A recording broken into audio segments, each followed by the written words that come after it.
বিসমিল্লাহির রহমানির রহিম। সম্মানিত দর্শক শ্রোতা, সালাম নেবেন। আসসালামু আলাইকুম ওয়া রাহমাতুল্লাহ।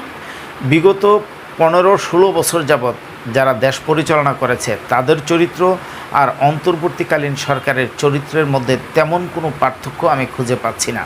কেন বললাম, একটু ব্যাখ্যা না করলে হয়তোবা আপনাদের মনে ধোঁয়াশা থেকে যাবে। চলেন একটু ব্যাখ্যায় যাই। বিগত সরকার যে কোনো প্রকার শিক্ষকদের ক্ষেত্রে সিদ্ধান্ত নিতে গিয়ে কখনোই শিক্ষকদের সাথে তারা বসে নাই।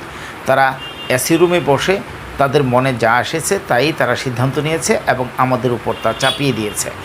এই অন্তর্বর্তীকালীন সরকারের ক্ষেত্রেও কিন্তু একই চরিত্র আমরা দেখতে পাচ্ছি। বিগত সরকারের আমলে শিক্ষকরা তো কোনো দাবি দেওয়া নিয়ে রাজপথে নামলে তাদেরকে বাধা দেওয়া হয়েছে এবং তাদেরকে রক্তাক্ত করা হয়েছে।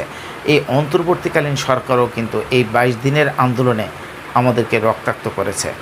তারপর বিগত সরকারের আমলে শিক্ষকরা বেতন কখন পেল, ঈদ বোনাস কি ঈদের আগে পেল না পরে পেল, ঈদ কেনাকাটা করতে পারলো কি পারলো না, এটা তাদের কোনো হেডেক ছিল না। অন্তর্বর্তীকালীন সরকারের আমলেও কিন্তু আমরা তাই দেখতে পাচ্ছি। আমি কিভাবে বলবো যে বিগত সরকারের চরিত্র আর বর্তমান সরকারের চরিত্রের মধ্যে পার্থক্য আছে? আমি তো কোনো পার্থক্য খুঁজে পাচ্ছি না। আশা পোষণ করছি অন্তর্বর্তীকালীন সরকার প্রত্যেকটা ক্ষেত্রে ভিন্নতা এনে বিগত সরকার থেকে যে তাদের চরিত্র আলাদা তা প্রমাণ করার জন্য যথাযথ ব্যবস্থা গ্রহণ করবেন।